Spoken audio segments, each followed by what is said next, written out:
Yeah.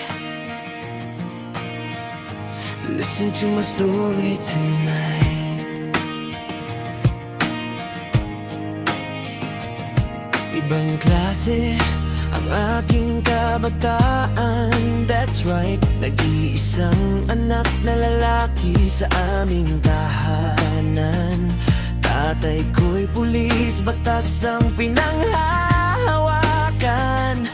Pero kapag sarado ang pinto at wala si tatay, si nanay may plano, laro ay naiba pala. Bestidang makulay ang aking suot, buhok ko'y tinitirintas habang ako'y umiikot. Kembot dito, kembot doon, sayaw sa musika. Barbie ni nanay, sabi niya ang ganda ko pa. May lipstick sa labi, ribbon sa buhok na mahaba. Akala ko noon, ito na ang tadhana.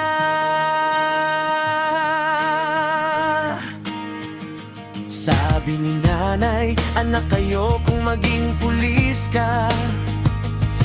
Ayaw niyang sundan ko ang landas ni tatay pa. Kaya ginawa niya akong parang manika. Barbie sa bahay, sikreto kay tatay pa.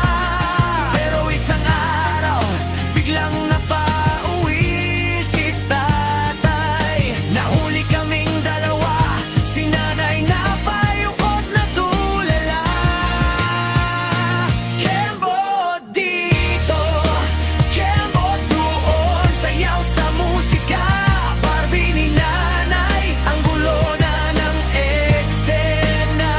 Sigawan sa bahay, parang bagyong dumaan. Pero sa puso ko, iyon na ang kinamulatan. Ngayon ako'y matanda, wala na silang dalawa.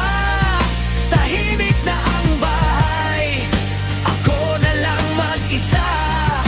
Paano bubuo ng sariling pamilya kung ang sarili ko dito pa maintindihan?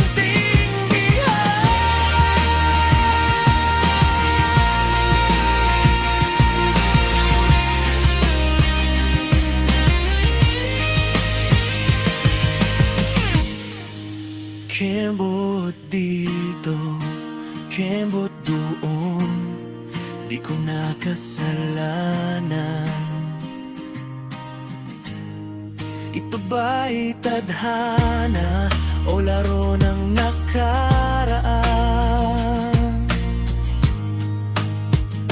Barbie ni nanay, pulis ang aking tatay. Sa lahat ng nangyari, ito ang aking buhay. Ginusto ko ba ito o kapalaran ko na? Salamat nanay, salamat tatay. Kahit saan man ako dalhin ang mundo, ito pa rin